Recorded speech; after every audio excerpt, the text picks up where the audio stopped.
Hey everyone! We had so many comments in from the question that I posted yesterday about what do you believe is the most important factor of a good seat. And I loved your responses. I was really looking forward to seeing how everyone thought about a seat. If it was about the position, like it's the sit bones, is it about the movement, is it the feeling? And some of you even went as far to mention that you thought about the seat being that connection with the horse and that partnership with the horse. So I'm here with Canelo, and we just took a break as we were out for our ride today to share some thoughts about the seat. And I want to think about this from two different ways. One is, what is physically the seat? And then second, what do we need to do in order for our seat to really work well, to allow us to ride well and to flow with the horse? So that's what we're going to cover in just a few minutes here today. Again, this is part of the Balanced Riding Course workshop, and the Balanced Riding Course is going to be opening up for enrollment on Tuesday. And this is our first enrollment since April of last year. So I'm really excited to have you guys coming in, the new students. And it's different than ever before because we've added an entirely new coaching element to the Balanced Riding Course as well. But as we're getting started, in order for you guys to get to know a bit more about what the Balanced Riding Course is about, and also about me as your instructor, how I think about horses and riding, I wanted to share the workshop videos and also do some of these live sessions as well. So that's why we're here today. So what is actually the seat of the rider? The seat, from a physical sense, is our butt in the saddle. So it's the way that our pelvis is sitting in the saddle. It's the way that we sit on our seat bones, but it's also the thighs. So in some of the old classic riding texts, they refer to the fork of the seat. And that's the idea that it's not just our butt in the saddle, but it's also the way that our thighs rest against the saddle as well. So that's physically what the seat is. The seat, and when riders talk about having a good seat or a poor seat or needing to work on our seat, it's usually not so much about the physical way that we're sitting and where we're actually making contact, but it's more how that is a part of our movement with the horse. So the function of the seat is how well are we able to move with the horse? Are we able to flow with the horse fluidly? Do we get bounced around? And the most important part of that piece of it, there's a lot of different pieces that come into it, which I think almost all of them were touched on through some parts of all the comments here. There's actually one that I feel is most important in terms of understanding all the connections in our body and how they all relate to the seat that I didn't see a comment on yet, and that's what I want to share with you.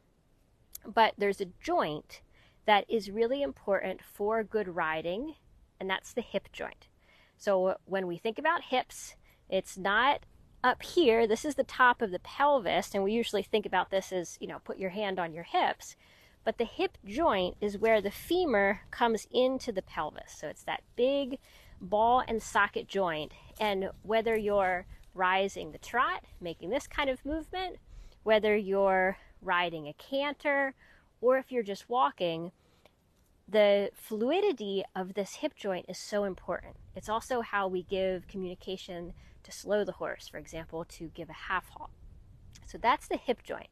Now, how do we get the hip joint functioning well so that we can have a good seat? Well, first is, as Manny described, it is partly how we're sitting. It's definitely our alignment, our position has a big role in this. So we want to be seated on the widest part of our seat bones, or our sit bones. We want to have the flat of our thigh against the saddle. We want to have our leg underneath of us. We want to have soft ankles.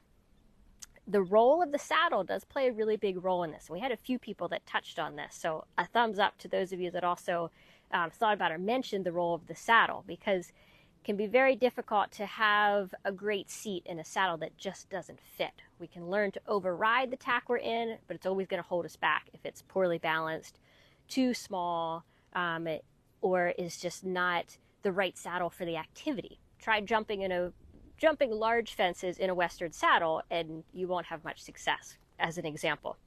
So the saddle is important as well. But what I feel is probably the most important factor, because I thought about this a lot going into this video, is there one most important factor? We've got position, we've got movement of the hip joint, we've got the rest of the body, we've got all those connections that come into the pelvis, just thinking of physical connections. So all the parts of our position matter when it comes to our seat. But what's the one thing that's most important? And I also thought about it this way. When I'm working with riders, if I change this thing that I'm about to mention, it can change everything else. But if I go trying to change the external parts, if I try to change how they're holding the reins or how they're putting their foot in the stirrup, it might make a temporary change, a temporary improvement, but it's only temporary and the problems are going to come back.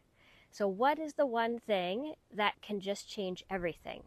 And to me, it's the way that we breathe, because our breathing function is so connected to our pelvis and to the way that our hip joints move.